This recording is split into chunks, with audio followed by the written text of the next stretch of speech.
Kutoka Dar es Salaam Tanzania mpaka jijini Mbeya ni safari moja tu ya kumletea gari aina ya Toyota IST mshindi wetu. Kwanza nilikuwa siamini, ila hadi chuma nimekiona najua ni 100% mali ni yangu. Nawashauri waendelee kutumia PMBet, maana ni uhakika, sio matapeli, odds kubwa, kila kitu yani. Nafasi ni nyepesi tu, huenda wewe ukawa mshindi unayefuata wa gari aina ya Toyota IST kwenye promotion ya Super Royal Sports ya PM.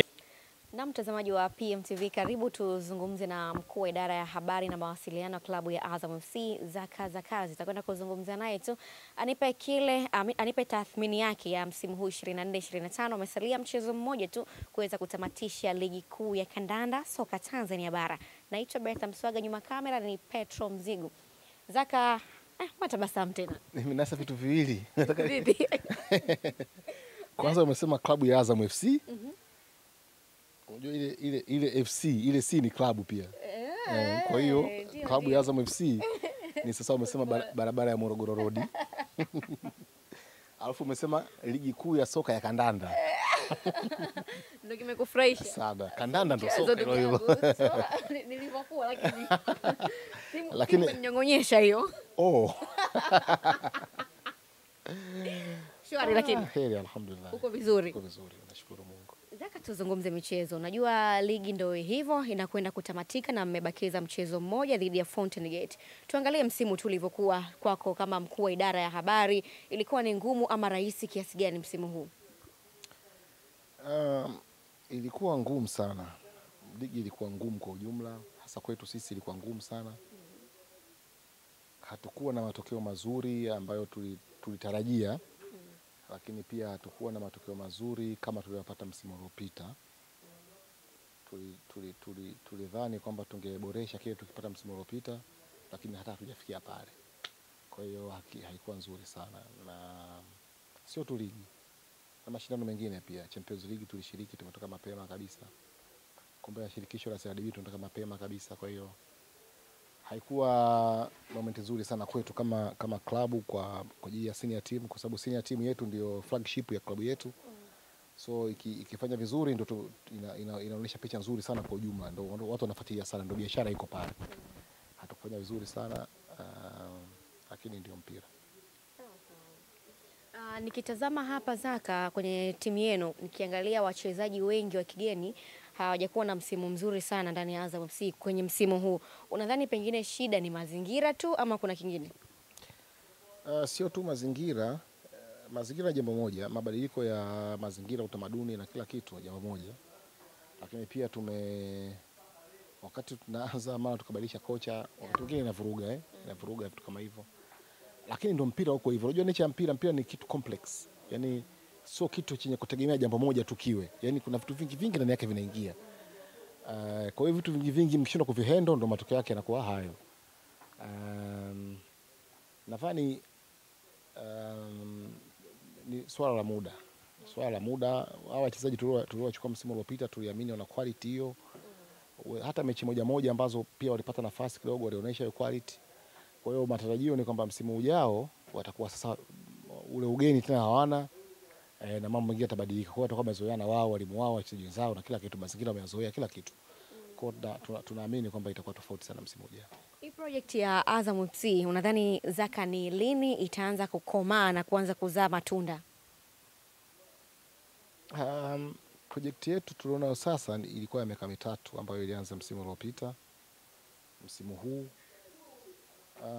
tuone msimu ujao itakuwaje, kwa sababu ndio tutakuwa tunakamilisha, tuna wind up kuangalia kama itakuwa haikufanikiwa tutatengeneza project nyingine. Lakini hiyo tutategemea na tathmini itakayofanyika msimu huu. Kama project yetu jinsi tulivyo approach tangu inaanza hadi sasa tumekwenda sawa sawa huko. Kwa kama tulikosea sana huko nyuma, kuna vitu vingi viliumba labda vikwenda sawa sawa. Maana yake hii project haiwezi kwenda mpaka mwisho. Unafahamu inabidi lazima tutengeneze kitu kingine. Kwa hiyo tutaangalia tathmini ya mwisho wa msimu itakayofanyika na tutajua cha kufanya. Azam kukosa mashabiki wengi kama hizi timu nyingine za Kariakoo ambavyo wana idadi kubwa mashabiki, pengine inaweza ikawa ni sababu, kuna namna inawanyongonyesha mkianza kuangalia idadi ya mashabiki mlionao? Not really. Mashabiki ni wa muhimu sana kwenye mpira. Na ndio maana kuna msemo wa kimpira kwa mashabiki ni wachezaji wa 12. Unafahamu Lakini haina maana kwamba usipokuwa na mashabiki wengi basi ndio mambo yako yasiende sawa sawa. Haiko hivyo. Lazima utafute namna ya kufidia ile kitu. So haiwezi kwa sababu hiyo. Hiyo sio sababu, na sisi tunaelewa hilo kitu. Kuna vitu vingine tu haviendi sawa sawa. Na tunazidi kufanyia kazi. Kuna kitu ambacho watu hawakifuatilii sana, hawakipi nafasi sana. Uzoefu. Kwa sababu tunaoshindana nao ni wazoefu kuliko sisi. Unafahamu? Sasa hiyo kitu watu wasikidharau, yani wasikione kama ni kitu kidogo. Unajua kuna vitu vipo. Kwa mfano, jua asubuhi linachomoza, jioni linazama. Watu hawachukulii kama huu ni muujiza. Yani watu wanaona kawaida tu kwa sababu wamezoea sana. Tangu wanazaliwa hivyo tu mpaka wanazeeka. Kwa hiyo hawaoni kama hiki ni kitu kikubwa sana kilichopo. Kwa nini jua linachomoza tu? Yani kwa nini linachomoza linakwenda linazama, kesho yake linarudi pale linapita? Kwa nini hivyo tu? Kwa nini siku nyingine lisigeuze njia likatokea huku likaenda huku? Watu hawajali hiyo kitu, unafahamu? Lakini ni kitu kikubwa sana. Kwa hata uzoefu nacho ni kitu kikubwa sana. Wanasema uzoefu huwezi kwenda kununua. Mtu mwenye uzoefu anaweza kufanya kazi ya mtu mwenye degree, lakini mtu mwenye degree hawezi kufanya kazi ya mtu mwenye uzoefu. Hawezi, unafahamu? Kwa hiyo uzoefu nao si kidogo na unatukumisha hasa kuzoea mazingira ya mpira wa Tanzania. Tupo msimu wa 16 sasa hivi tupo. Lakini kuna mizungu mingine tujaijua. Hii karata ni kama kucheza mizungu, kucheza unaturufu na nini, lakini kuna mizungu lazima uijue vizuri iweze kuichanganya. Sawa. Zaka, nimekuwa nikikufuatilia sana kwenye michezo yenu hii ya ligi. Umekuwa ni sehemu kubwa, yani kila timu inapoenda mara nyingi huwa unaenda nayo, unakuwa uwanjani unatazama mechi. Hivi ni mechi gani msimu huu pengine unaikumbuka sana? Ilikuwa ni moment nzuri ama tuseme ilikuwa ni mbaya kwako? Kwa mechi moja. Mechi dhidi ya Namungo. Tulicheza pale Majaliwa. Ile mechi tulikuwa tumetoka kupoteza mechi moja, tukatoka sare mechi nyingine, alafu ile mechi ikawa mechi ya 3 ambayo tunataka kushinda. Yani tumeshatoka mechi 2 hatujashinda. Na katika hizo mechi 2 zinakuwa jumla mechi 4 tangu msimu uanze. Kwa sababu mechi za 2 za kwanza za ligi hatukushinda. Alafu tukashinda hapa katikati. Alafu ikaja mechi tukapoteza na Simba Zanzibar. Tukaenda kucheza na Mashujaa kule Kigoma, tukatoka sare. Alafu tukaenda kucheza na Namungo sasa pale Majaliwa. Alafu mechi dume. Kipindi cha kwanza bila. Wanakuja kwa kasi. Yani wale wachezaji wao ukiwaona wale unaona kama hivi hawa kina Messi. Yani ukimwangalia unaona Messi kabisa hapo kwenye mechi. Ilikuwa, lakini tulishinda ile mechi na iturudisha kwenye njia nzuri sana, kwa sababu kuna wakati huwa mnaweza mkaanza kujiwekea shaka wenyewe sasa. Hivi sisi tunafanya ni sahihi kweli, mbona tushindi? Unafahamu? Kwa hiyo ilikuwa ni muhimu sana kushinda ile mechi iturudishe kwenye track. Na tulivyorudi kwenye njia tukashinda mechi 8 mfululizo. Kwa hiyo ile mechi siwezi kuisahau. Japo tulishinda lakini ilimtia joto kidogo. Ya sana. Yani unajua unashinda lakini unasema umeshinda lakini hamna furaha. Jini katoka mganga hoi. Sasa mganga karudisha jogoo. Ile mechi karudisha jogoo. Sawa. Bwana Zaka, nimekuwa nikizisikia hizi kwamba Azam ni timu ambayo hainaga shida na wachezaji. Yani kama mchezaji anataka kuondoka yenyewe haina shida, inamwachia mchezaji, lakini pia ni timu ambayo inatumika kama daraja ya wachezaji kwenda sehemu za timu nyingine hizi. Ni kweli hilo? Swali lako ni pana sana. Wachezaji kutoka timu moja kwenda timu nyingine, hiyo sio Azam tu. Timu zote duniani wachezaji wanatoka wanaenda. Nazungumzia ni kama daraja ya kuwapelekea Simba na Yanga wachezaji. Ndio nasema kwanza, hiyo ni utaratibu wa mpira. Kote duniani wachezaji wanatoka wanakwenda sehemu nyingine. Lakini sisi hatuna utamaduni sana eti tunatoa wachezaji, hapana. Tunauza wanapotakiwa kuuzwa, wakati ukifika kuuzwa. Mchezaji akisema hataki kucheza Azam FC, hatuhangaiki naye, anatoka, tunamruhusu kuondoka. Lakini hatuwatoi kwa sababu tunataka tuwatoe. Hapana, hatufanyi hivyo. Lakini msingi wa swala kwenda Simba na Yanga. Mimi nadhani sisi ndio tumechukua wachezaji wengi kutoka Simba na Yanga kuliko wao walichukua kutoka kwetu. Sisi ndio tumechukua wachezaji wengi sana kutoka kwao. Kwa kama ni daraja basi wao ni daraja wachezaji wao kuja kwetu. Kweli? Kabisa, sisi tumechukua wachezaji wengi sana kutoka kwao. Wengi sana. Wengi mno. Bwana, unakubaliana nao hilo? Wewe niambie tu mwenyewe, labda nikuulize, ndani ya misimu 2 iliyopita wachezaji ngapi wa Azam wametoka wameenda Simba Wangapi wa Azam kutoka wameenda Yanga? Hatuzungumzii kwa msimu, tunazungumzia overall team kama team. Ndio nasema hivyo, miwili, rudi minne, rudi mitano, rudi 7, rudi 10. Wewe mwenyewe tu pima, yani pima uangalia. Hakuna wachezaji wengi sisi ndio tunaochukua kuliko wao, wanachukua kutoka kwetu. Sawa sawa. Yaani wewe hata ungekuwa na tathmini yako ungefanya, ungeangalia tu ungeona. Sisi tumechukua wachezaji wengi sana kutoka kwao kuliko wao kuchukua kutoka kwetu. Sawa. Na miongoni mwa tetesi nikasema nikikutana na kaka yangu Zaka nitamuuliza, pengine yeye anaweza kawa na majibu sahihi na yaliyonyooka. La kwanza kuhusiana na kocha Ibenge, limekuwa likizungumzwa sana, limekuwa kila leo linazungumzwa. Sasa limepumzishwa la Faisal, limekuja la hili la Ibenge. Ni kweli mpo kwenye mazungumzo naye? Mara mwisho tuliongea na wewe ilikuwa Ijumaa kama hivi, nadhani Ijumaa fulani hivi. Nilikwambia kuna story huwa tunazitengeneza kuepusha na mambo. Nilikwambia nilitengeneza ya nani? Ya Ishmanula. Na hii pia. Hii ilikuwaje mpaka ukafikia kukamata vichwa vya habari vingi sana?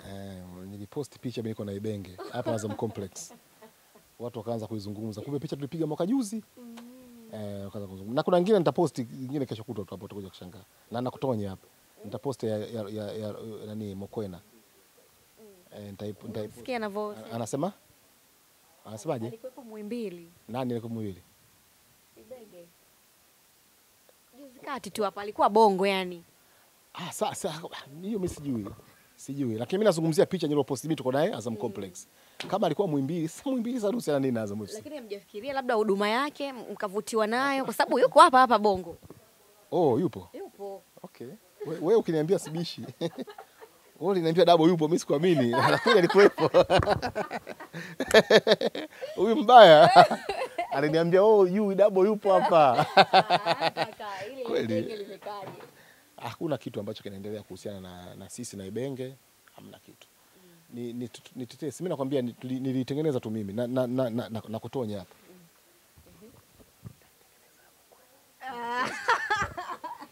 Hiyo inabidi ufanye kweli sasa. Isiwe matengenezo. Kwa sababu hiyo siri sasa. Hiyo zake inabidi nitapost kitu alafu utaanza mwenyewe kuna kuzungumza. Maana nimeangalia juzi hapa kuna yengo moja niliiona, kuna clip nilikuwa nimeiona ya Mokwena yuko studio. Yuko na kina Mamadou Gwe. Sijui unamkumbuka yule gay yule alikuwa mtangazaji zamani wa Super Sport makafukuzwaga kwa sababu ya kuripoti sana habari za CAF. Na nini yeye na Thomas Mlambo. Yule jamaa naona alikuwa anazungumza naye pale. Anazungumza naye kuhusiana na tetesi za kwenda kwa kodi sasa. Ni kweli nasema Mokwena klabu moja ya Tanzania unafahamu? Nafahamu. Sasa niwaambie kitu. Wakati Mokwena anafundisha Wydad Casablanca. Tulienda kule pre-season Morocco na tukacheza naye timu yake. Akasema alinong'oneza bwana, mimi najua napenda kufanya kazi ya Azam. Nikasema Mokwena mwenyewe. Mokwena akasema mimi napenda kufanya kazi ya Azam. Nikamwambia kweli haya maneno unaweza kusema kwenye mic. Nikasema mimi nikampe boss. Haya maneno unaweza kusema naweza kuleta mic, nikampeleka mic. Kweli? Kabisa. Akasema. Na hiyo interview nayo. Na kuirusha lakini. Hatukuirusha, ndio nataka niirushe sasa. Kwenye management tu. Ikabaki kwenye archive. Hata management hawajui sije iko hapa.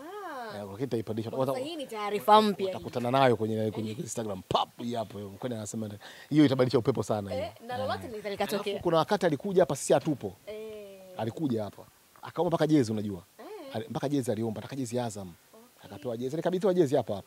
Hapa. Hadi mkisi ndugu yangu aliosha hapa picha. Yule Mokwena yule. Alafu akasema mimi nakufanya kazi na Fei. Yaani mimi nikifanya kazi na Fei nitafurahi sana. Lakini watu pishana. Watapishana vipi? Wanakuja kufanya kazi wote hapa. Yaani kupishana. Nimesema. Mambo yalikuwa kusubiri. Kama issue tayari bwana.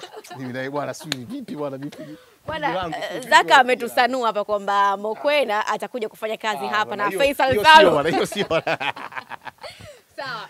Bali na hivyo bwana, tukitoka kwenye swala la kocha. Bwana, hii klabu imekuwa inazungumzwa sana kuhusiana na wachezaji. Kuna Gebrisila, kuna Losajo Mwaikenda, lakini pia kuna Pascal Msindo. Nataka uijumlishe hii uizungumzie kwa pamoja, hii imekaje? Kwa upande wa hawa wachezaji wanazungumzwa kwenda Simba na Yanga. Sasa kama wanazungumzwa kwenda na mikataba yao imeshaisha ama bado wako ndani ya Azam wanaitumia? Kitu ambacho naweza nikosema ni hicho. Pascal na Losajo wapo sana Azam. Wapo sana yani. Wapo sana. Ila Sila mkataba wake utaisha baada ya msimu kukamilika. Okay. Utaisha mkataba wake. Lakini mimi naweza nikwambia hawezi kwenda Simba na Yanga. Na Azam je? 90% anaweza kabaki Azam. Anaweza kabaki Azam. 90%. Anaweza kabaki Azam. Lakini hata kama hatobaki Azam, hawezi kwenda Simba na Yanga. Kwa nini unasema hawezi kwenda Simba na Yanga Zaka? Nini umekiona? Sijaona kitu. Yani unazungumzaga naye. Yani kusema unajua nini umekiona kama kipo hivi. Hakuna kitu cha kwenda. Kitu nakifahamu, labda alishakuambia, unazungumza na mchezaji, bwana mimi malengo yangu huko tena staki. Hawezi kwenda. Yule hawezi kwenda. Anasemaga mwenyewe. Sila hawezi kwenda. Sila. Sila unamjua wewe. Mbona unamzungumzia sasa? Mimi si ndio msemaji wa Azam bwana. Yaani mtu akishakuwa Azam. Yaani hata wewe hapa hivyo Azam Complex, ya msemaji wako ni mimi. Mpaka utoke huko. Ukiwa hapa mimi nasema. Yaani naweza kukuzungumzia nikakujibia maswali yako mpaka kwa shemeji. Maswali nikajibu mimi. Unaona? Kwa sababu huko kwenye maya yetu. Hawezi kwenda. Hawezi kwenda. Kwa hiyo swala halipo. Na mna mpango wa kuendelea naye kuitaka huduma yake. Hivi kuna mtu hataki kuwa na Sila? Unadhani kuna mtu hataki kuwa na Sila? Inategemea na mchezaji yuko tayari. Hilo ndio jambo lingine. Ila tu hayuko tayari kwenda huko. Hilo na guarantee. Na mmeshaanza mazungumzo ya kuongeza mkataba. Huwa hiyo haizungumzo kwamba tumeanza mazungumzo sio kitu cha kusema. Utakutana na bango tu pale kama lipo kama halipo. Kama thank you kama extension utakutana nayo pale, lakini kwamba eti tu kwenye mazungumzo sio Tanzania, sio Afrika. Watu wanataka kufahamu Azam mna jambo gani? Ni kama mnafokea umma sasa. Watu wasubiri. Tutachanganyikiwa sana ndio bango lenu.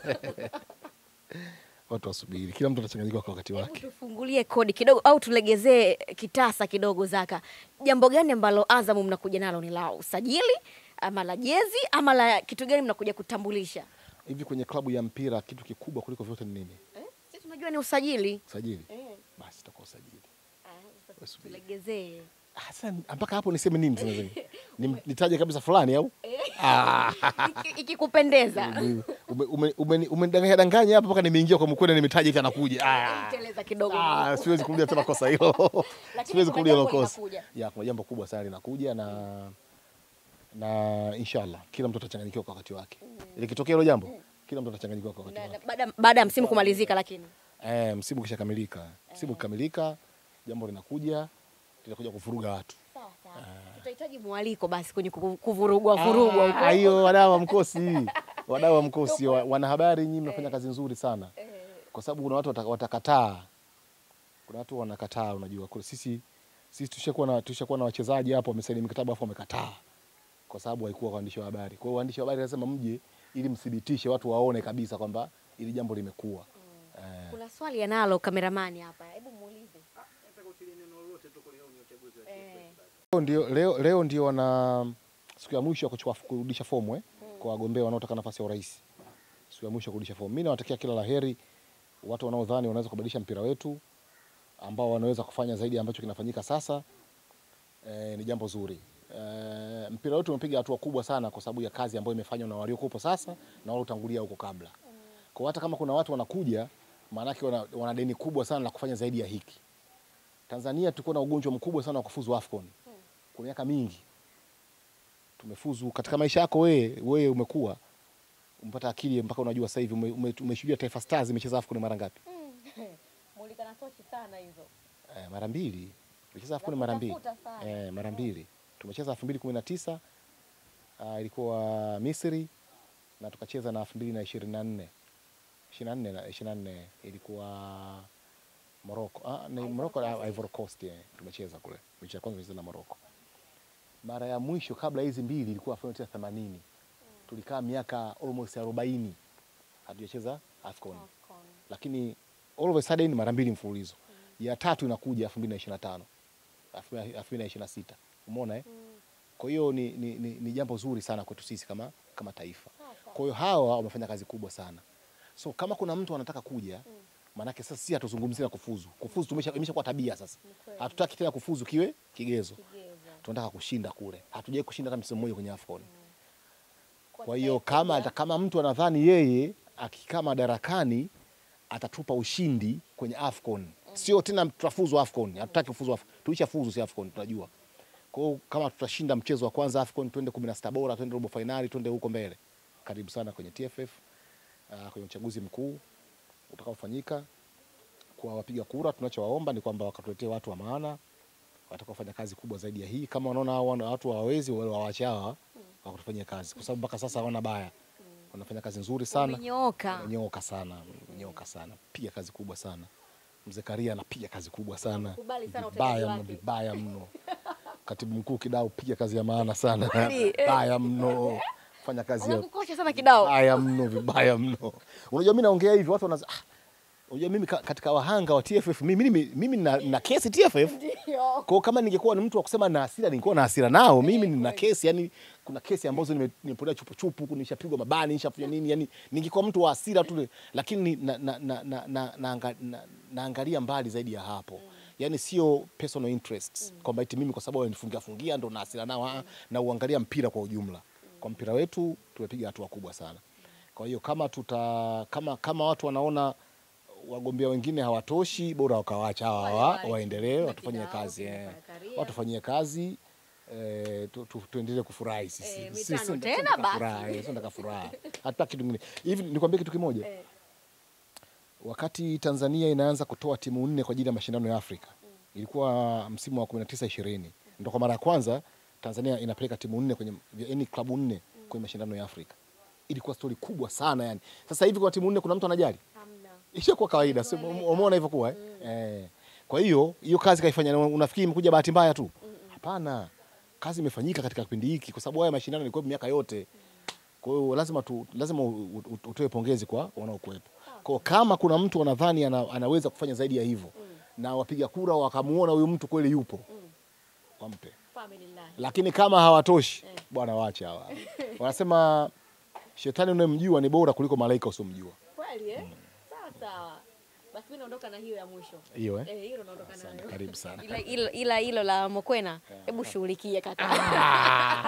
Bwana nilikuwa nadanganya. Huyo nilikuwa nimelewa. Mlevi asahau nyumbani kwake. Huyo ni mkuu wa idara ya habari na mawasiliano ya Azam FC. Umeweza kumsikia kwa namna ambavyo wamezungumza hapo. Mimi sijui mchezo wao unaofuata dhidi ya Fountain Gate nini kitakwenda kutokea pale Manyara. Endelea kusalia na PMTV yako mengi ambayo yanaendelea kukujia hapo kupitia YouTube channel yetu ya PMTV. Naitwa Betha, nyuma kamera ni Petro Mzigo.